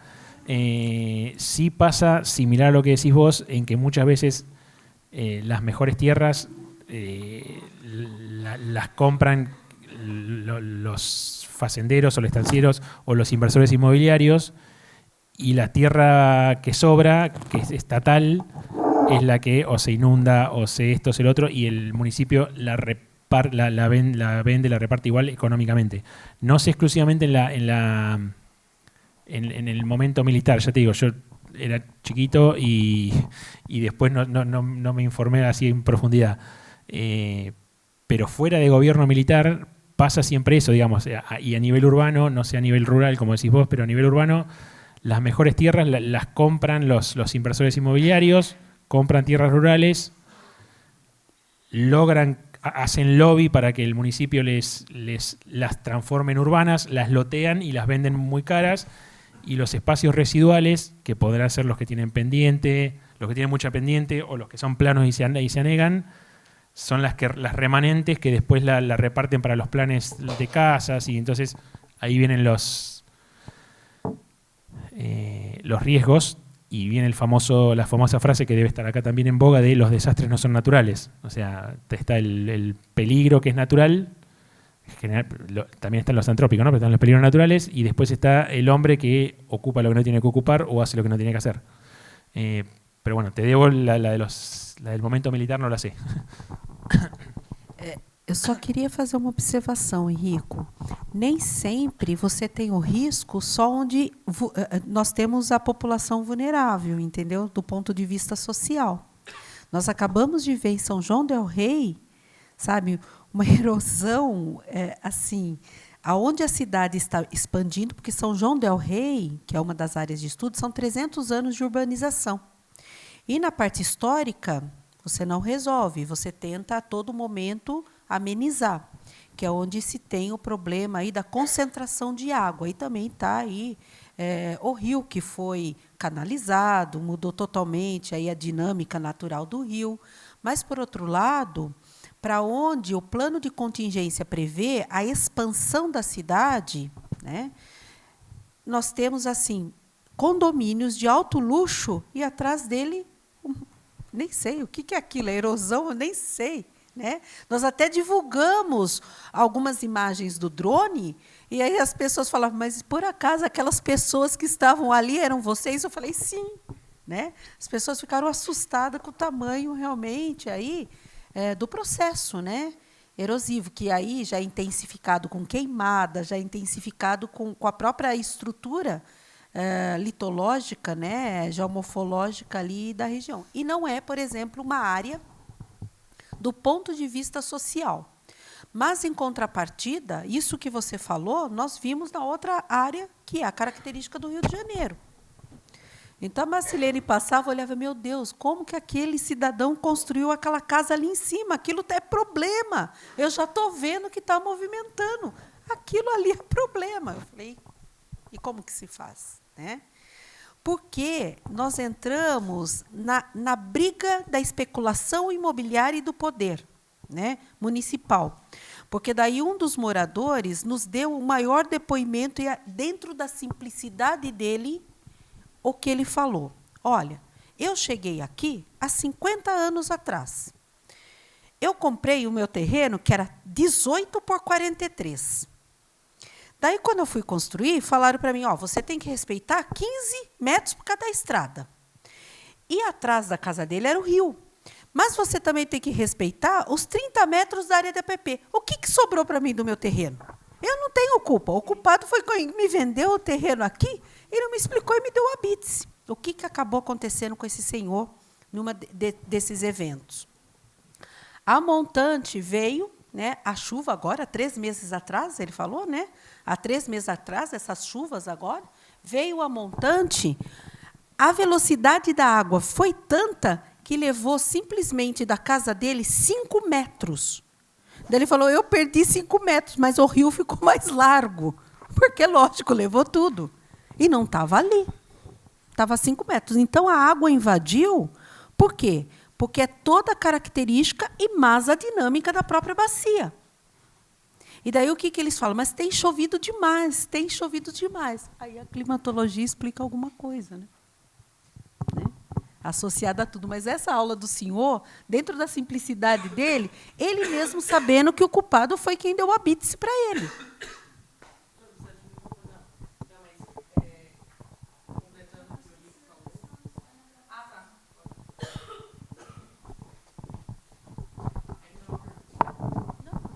Completando o que o Henrico falou, eu acho que o que ele quis dizer é que as pessoas que têm condições estão nesses lugares muitas vezes porque elas escolhem, né?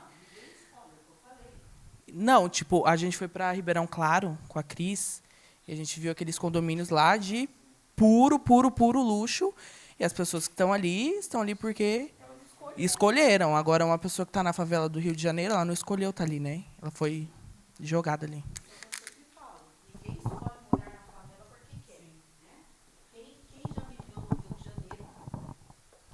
Quem já viveu no Rio de Janeiro sabe o que é a distribuição de renda. Então, ninguém mora numa favela porque quer. E é o que a gente estava, né, conversando ali com o professor. Mas, quando eu fiz esse apontamento, né, da professora Marcela, nossa, ali, mas não no sentido de que a família, cadê o poder municipal que não vê isso, que essa pessoa está correndo risco e uma chuva mais vai ter problema, né? Então, sem dúvida alguma, o poder municipal tem aí só culpa, né? Mas aí entramos na outra questão. É um município que não tem 20 mil habitantes desse que nós estamos dando como exemplo e sequer tem os próprios mapeamentos, pela não obrigatoriedade, mas está entre os países na escala de desastres.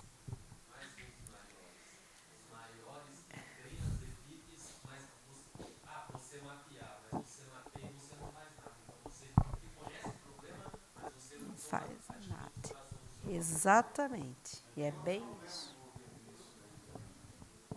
Quem está mapeando isso? Porque qual é o profissional que hoje tem condições de, além de estar mapeando, identificar esses problemas e não fazendo o processamento de imagem digital, só aplicando coisa no computador. Certo?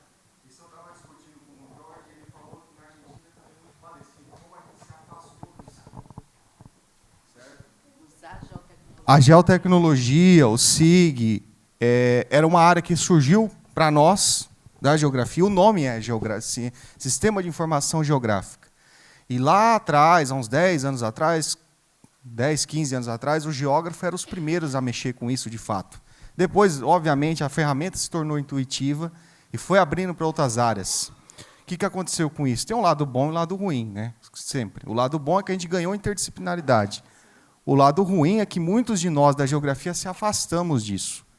Então, hoje, a gente percebe municípios que fazem planos diretores com material cartográfico de uma qualidade muito questionável, porque quando você vai ver quem assinou aquele mapa, é tudo menos um geógrafo, né? Você tem engenheiro civil fazendo mapa, você tem até arquiteto fazendo mapa, né? Menos geógrafo. Então, é outra discussão que a gente tem que trazer também. Por que a gente está fugindo da cartografia, do sistema de informação geográfica, né? Da geografia física, que não é física e não é humana, é uma coisa só, né? Dessa outra discussão. Então, esses dias com o Jorge foi muito legal, porque a gente vai compartilhando as nossas aflições geográficas, vamos dizer assim, e a gente percebe o quanto é parecido também o que acontece na Argentina e o que acontece aqui no Brasil, né? Eu acho que a gente tem um campo muito bom para estar trabalhando, mas a gente precisa estar mais perto, tentar romper essa barreira.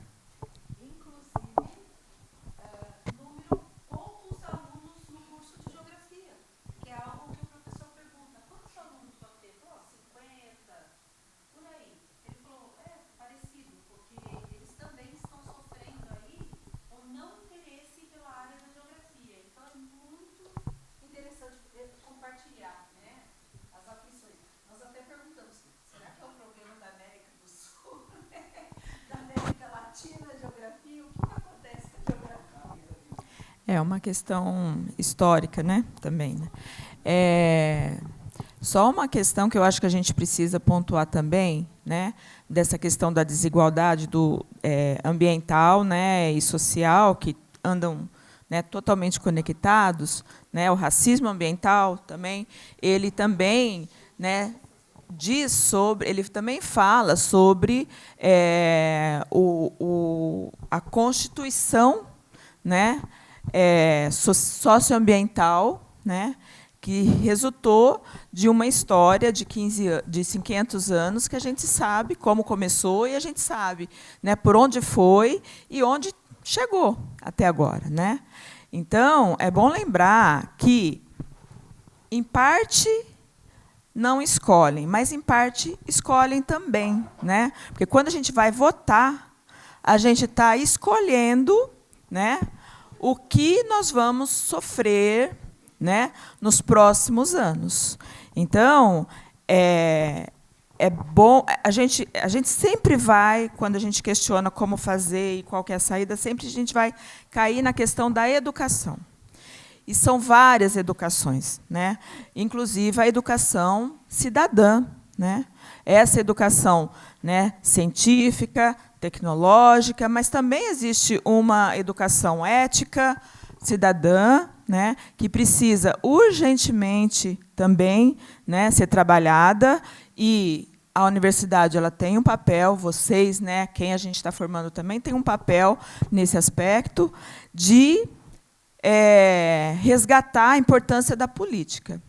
Nós somos seres sociais. Então, negar a política, negar o envolvimento com a política, o seu posicionamento, é negar a nossa existência enquanto seres sociais.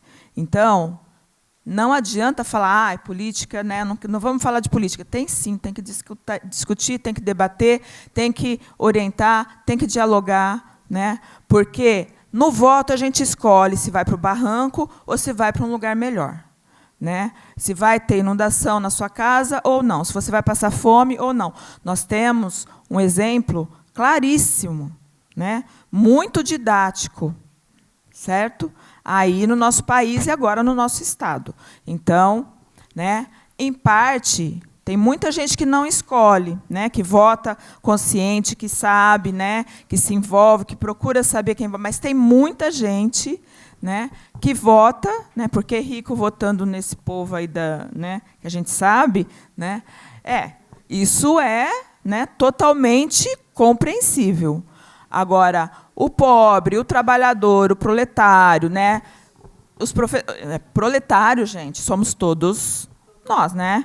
Todos que têm, né, o seu que precisa trabalhar para viver é proletário, né? Então, esses precisam também, né, aprender, né, a votar, porque ali está escolhendo também, né? Então, só para dizer isso, né? E aí recai que os processos são naturais, mas o desastre é humano, é de gestão, né? Tem um artigo muito bom, acho que na Science ou na Nature recente, que coloca exatamente esse ponto, está muito bem colocado lá, discutido. Essa é uma outra questão da injustiça, né? Do racismo ambiental, da injustiça ambiental, que também está muito latente, voltou com tudo, tá?